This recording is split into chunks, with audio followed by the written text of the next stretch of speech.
Yeah, I'm recording this last minute through my phone. I realized that I'm doing coilovers on an e89 Z4. This is not the one you've seen in backgrounds. This is a different one. I just bought this one. It's got the inline-6 twin turbo 954. But I did the rears last night, and you can see these cars come, the shocks, they come with they're, I guess, electronically dampening or something. So you put the car in sport mode, and the shocks get stiffer, I guess. But I really didn't feel much from the difference, so they might be broken on mine. Who knows? But I got BC Racing coilovers, and they don't come with these plugs at all, which is fine to me. Less things to break. But the rears, these things weren't that hard to take off. You just trace the wire, and there's just some clips holding it in. When you just take them out, unplug there's a wire thing. You just unplug it, pop it out. This is going to be held on to this tab. What I should have done, you can't see this from the inside, but what you got to do is you got to flip. Basically, got to flip that thing, flip that little plastic thing the other way, and this whole tab comes off, and then you can just easily slide it out. I couldn't see that yesterday, but I did find it on the front ones today. They were over here. So looking at it from the inside, you can see how it wraps around, and then it's actually this wire right here. I've already unhooked it, but behind here there's a clip right there, and you just unclip that, and it follows all these three wires all the way to the.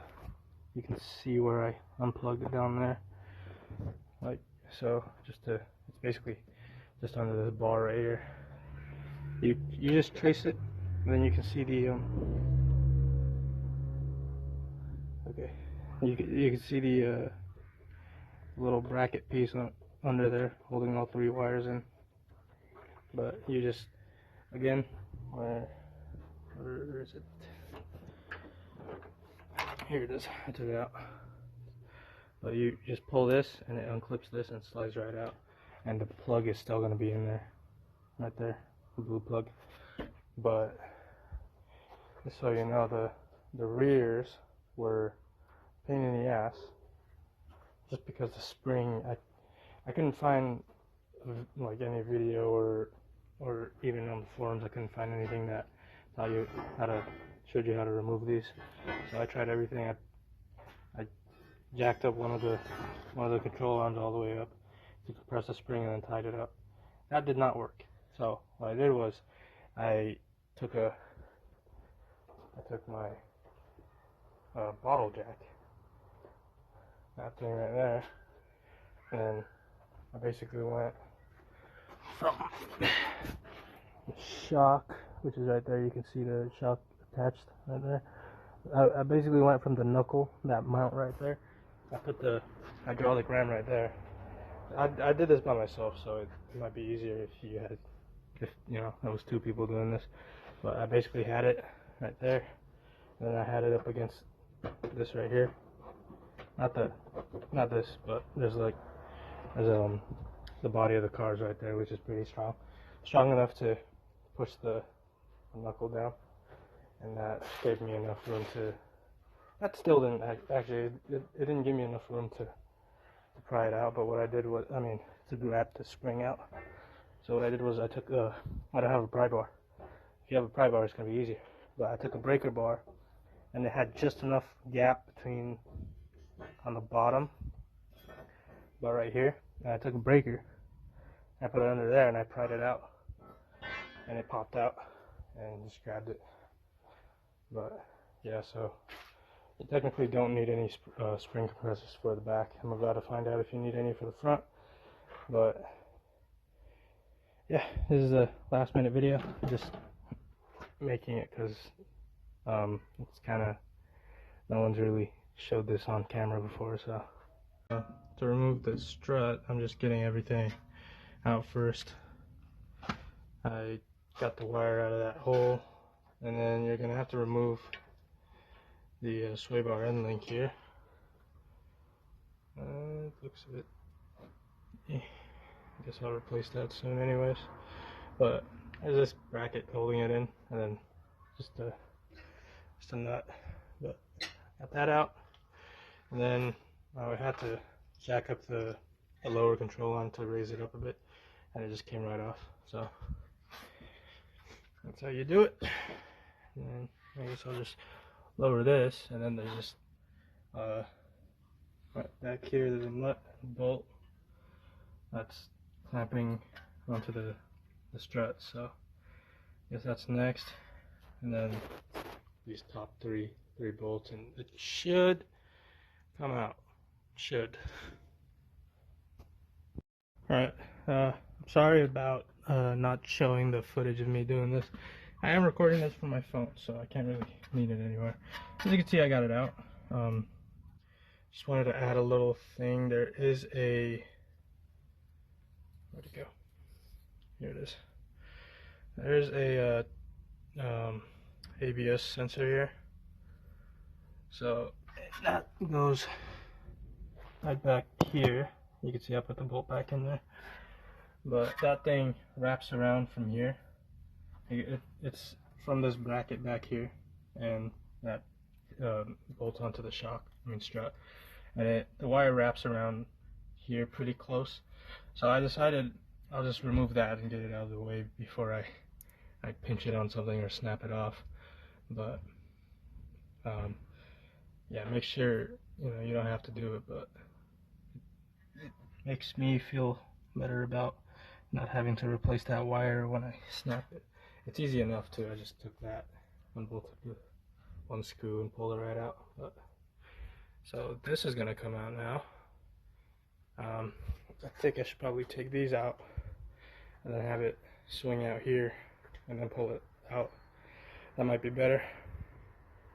Problem is putting the new ones back in that. So the knuckle right here on a McPherson strut system, this thing clamps onto the strut, and that thing clamp part itself is pretty tight. So on the old one it should come right out, but the new one is going to be kind of hard to get back in there, at least on some cars. So I don't know about this one yet. Alright, so we got an update for you. Still have the top part in, and I basically loosened the nut right here and the bolt. Got the thing out, so nothing. You can lean this without any of these hoses being stretched. Let me just explain here. First of all, I took this out and I got it out here, and I tried to pull it out by hand, but I couldn't do it. So I put it back in here. Careful when you're putting it back in, because that thing is supposed to go in that hole, which I didn't even know about. So I put it in the wrong way, and it was it pushed up against here. So don't do that. Basically, I just kicked it out. And then this. I don't know why they made this so long. Probably because the shock needed to go down here, but it basically ends right here. So once it goes past here, it's good to drop. But I kicked it about twice and it fell right out. But it didn't clear this, so I kicked it one more time and it fell out again. So now, literally all I have to do is remove this, and the whole thing comes out, which would have been a lot harder if I try to pull it out by hand from out here. So yeah, I gotta say the front's a lot easier. One of the things I was concerned about was the camber adjustments here. So on the new one, it doesn't have the that little dowel there to line it up, so I just kind of eyeballed it, put it in the middle, and these things actually do fit pretty well actually. So it's one of the things I was concerned about when I found these, but they just came with the coilovers. So that's in, and I'm going to measure the gap. I have a caliper, so I'm gonna measure that and then replicate it on the other side. I did put it at 100 millimeters in here, but I had to lower it even more because the sway bar end link wouldn't fit, and I jacked this up and it started lifting up the whole car before it got up to here. So I got it to the bare minimum. So I'm gonna see how this looks, and you know, I'm just gonna adjust it once it's on the ground and I have the other side done as well. And it looks like I forgot something. Oh no, that's where the other wire went. Oops. So I got that connected down there, the ABS wire. Hopefully that's not broken. Everything's good. Spring's good. This is tight. This is semi-tight because I still gotta adjust it.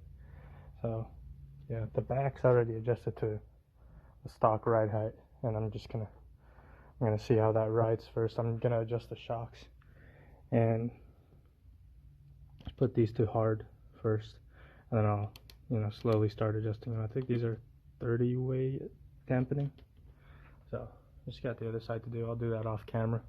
Alright, so it's might be a bit higher than stock height.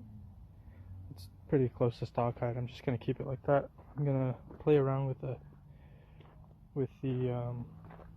dampening settings on the shocks before I mess with it, but I wouldn't mess with the height.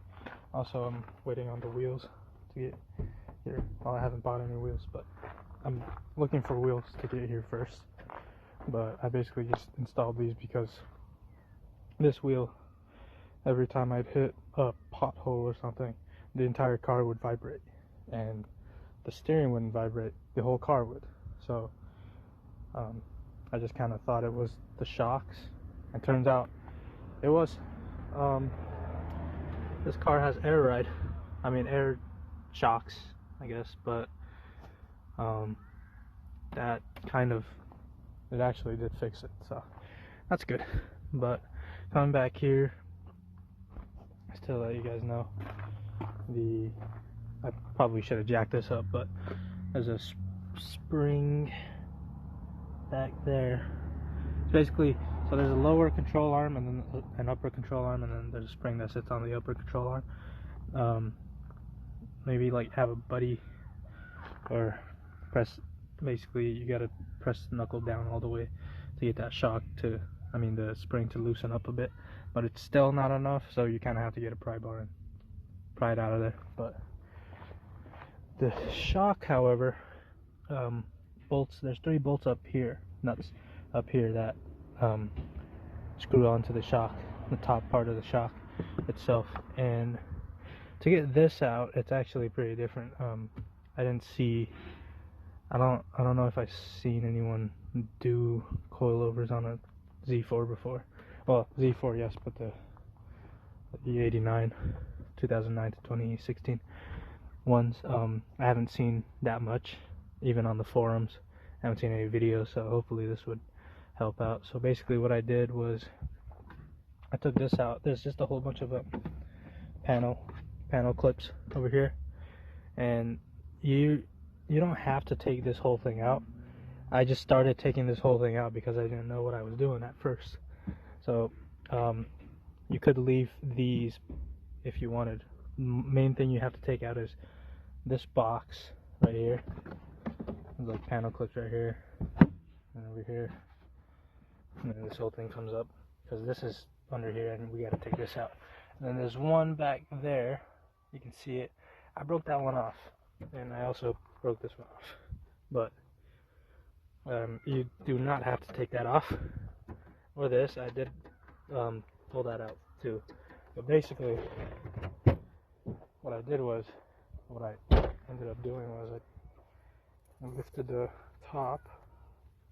If you have comfort access, you can just hold the unlock button and it'll do this, but basically lift the roof up like that. Then the back clamshell, you want it to on the up position, just like that. Stop it right there. Basically, it's, now you have access to everything back here, and you just kind of take this out, and then there's this carpet liner piece goes tucks under here, and then there's the weather stripping that goes under there, so you kind of have to pry that out and then just lift it enough to get these 3 bolts out. You could get the 3 bolts out, which I did on that side, but on this side there's a center bolt, so you're gonna have to end up taking that out anyways. So I took out that center nut, and then the whole shock fell out, and then the new one just kind of went back in. So it's a lot easier. Instead of taking 4, you could just take that one out, and save a lot of time taking everything out from the outside. I mean, I did that on the other side. It didn't take too long, not too much of a difference, but it was kind of a bit easier. Dust everywhere.